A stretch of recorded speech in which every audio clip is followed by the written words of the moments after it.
entry of Divrei Chachamim, the words of the sages. It is well known that the words of the sages are treated more stringently than even the words of the Torah themselves. Why? Because we know the Torah says a punishment for, let's say, if you go and do a negative transgression from the Torah, you get maybe lashes, right? Sometimes the Torah says, if you do the strict ones, there's death penalty, but not every single one is a death penalty. Most of the time, it's lashes. But the words of the Chachamim, the Gemara Masechet Brachot says, "Kol ha'over divrei Chachamim hayav mitah." Whoever goes against the words of the sages, deserving of death. Hashem is more strict with this, that the words of the sages more than his own words. Right? The person has to know when you undermine the sages and you say, the rabbis, I don't have to keep it. Oh, it's only the Rabbanan, so it's not a big deal. No. You have to know, the Gemara says, Kol over divrei chachamim hayamita. Where do we see such a concept? How could there be such a concept? Why? Why are you deserving of death? So strict? You have to understand that going against the rabbis, it's different. It's different than just going against Hashem. Okay, I went against Hashem, Chas v'Shalom, and I failed, and I have to make the Shuvah. I didn't keep one of his commandments. But a lot of times, you know why people go against the word of the sages? Not because they argue about the meaning behind this and the meaning behind that. It's because, the rabbi said it. The rabbi is not for me. I'll undermine the whole authority of the sages. You understand? When it comes to HaKadosh Baruch Hu, I know Hashem said, but I still believe in Hashem. Okay, I fell, but I have to work on it. I believe in Hashem still. But a person, Chas v'Shalom, could come to a point where he says, the rabbis, I don't believe in the rabbis whatsoever. I don't care what they say. That's why the Torah made a big chizuk to their words and said, no, you should know, if you go against the sages, you're undermining the whole authority, and therefore without the sages, we have no Torah. If you go against the sages, you're going to go against the whole Torah also. Right? And therefore, Hayamita. Where do we see this? We see this also by Zaken Mamre. The Torah tells us explicitly that if they have the 71 sages in the Anshe Knesset Gdola, right, in the big Sanhedrin, and then they make a ruling, they make a majority ruling, and this one sage says, I don't agree with the majority. I'm going to go against the majority. I'm going to go and say, in my community, the halakha is like this, even though the majority said the halakha is like that. What do we do with him? We go and, if it's something that's a very chamur halakha, we go and kill him.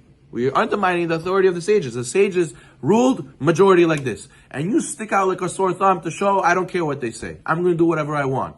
The Torah is very makpid on that. You killed the whole power. You took the whole thunder of the words of the Chachamim. That deserves death. That deserves a serious punishment. That's why the sages say, Kol over divrei Chachamim hayamita. Vehen be'avon rabbi amei haaretz. But in our sinfulness, many of the people of the land, mekilim vovrim divrei chachamim beyotam chachamim beinehem. They fabricate leniencies and they transgress the words of the sages because they think they're wiser than the chachamim. They say, no, don't worry about it. I know better. Don't worry. It's okay. Rabbi Akiva himself, the Gemara Masechet Eruvin says, Rabbi Akiva himself, when he was in jail, they used to bring him water every day. And one day the guard said, what is this? They bring him every day a full bucket of water. He spilled out half of it. And then they said to Rabbi Akiva, Rabbi, what are we going to do? He says, don't worry, I'm going to take this water for Netilat Yadayim. Rabbi, but this water is barely enough for Netilat Yadayim. How are you going to usually drink half the cup, half the bucket, and half you used to use for Netilat Yadayim during the day? Now you only have half a bucket. How are you going to go and use it for Netilat Yadayim? What about drinking? You're going to be dehydrated. You could die. He says, it's better that I'll take a chance, safek, that I might die, I might not die, than to do vaday, Chas v'Shalom. For sure, I'm going to die if I don't do Netilat Yadayim. Why? Because whoever goes against the words of the sages will deserve death. He was willing to not drink, to go and run the chance of being dehydrated, than to go against the words of the sages. So you see how severe it is to say, it's the Rabbanan, it's the Rabbanan. Person should not be like that, not have that attitude, very dangerous attitude. There's a famous Gemara with Hillel, where the guy came to him, and he says, convert me on condition, only written Torah. I don't want any oral Torah. All these sages and all these rulings, Gemara and rabbinic decrees, it's worthless. I don't want it. I want just strict written Torah. I don't want to teach me anything else. Hillel Shammai, he asked the same thing. He kicked him out. He says, I'm not teaching you Torah. You're a heretic.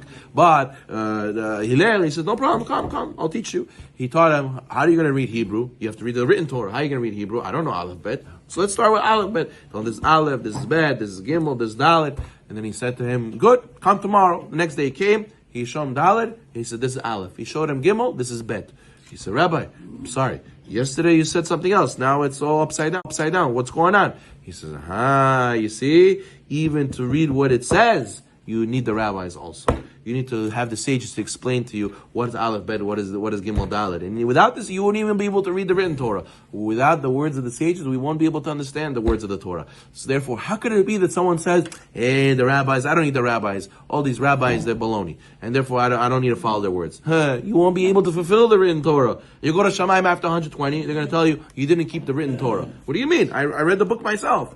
No, you read it how you wanted it. You didn't read it how Moses received it in Har Sinai. You didn't read it how Moses taught it to the Jewish people. You didn't read it how the sages taught it to the Jewish people. And a person has to make sure to have emunah in Hashem, emunah in the Chachamim, emunah in the words of the sages. Sometimes people get traumatized. Sometimes people saw Chilul Hashem in their life. Sometimes people saw fake rabbis in their life. Sometimes people saw shady business in their life. And we understand that they got hurt. We understand they got turned off from rabbis. But it's a very big sin to say, oh, this rabbi ganav, all the rabbis ganavim, kulam ganavim. They're all liars, all cheats, they're all the same. No. What? You met a bad doctor, you met a bad jeweler, you met a bad businessman, so everybody's ganav, everybody's a thief, everybody's no good? That's not right. One rotten apple, all the apples are rotten? Okay, do your homework. Verify that they're legit. Ask them questions, ask them for sources. But don't just say like that, willy-nilly, that all the rabbis are ganavim, and therefore don't trust anybody, don't believe anything the sages say. A person who says that, most likely, you know where it's coming from? They have desires. They have desires, and they don't want to work on their desires. So it's better to say, I'm excused. It's better to say, I don't believe because X, Y, Z. But really, it's not, if they would ask questions and you would see the truth, they would see that it's not how they describe it. It's not how that everyone is a cheat and a lie and a scam. That's just an excuse. As we know, the heir of Rav, this is the same excuse they made. The Gemara Sechet Sanhedrin says, they made the Egel Zahav for what? They believe in their own leader. Why? They said, forget Moshe.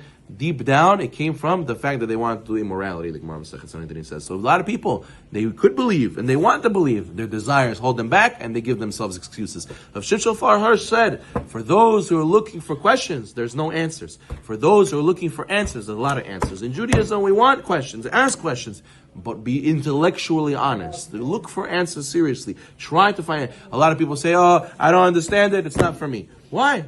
Learn, ask, delve into it, look up sources, ask rabbis, and you will see everything is there. Baruch Adonai Olam.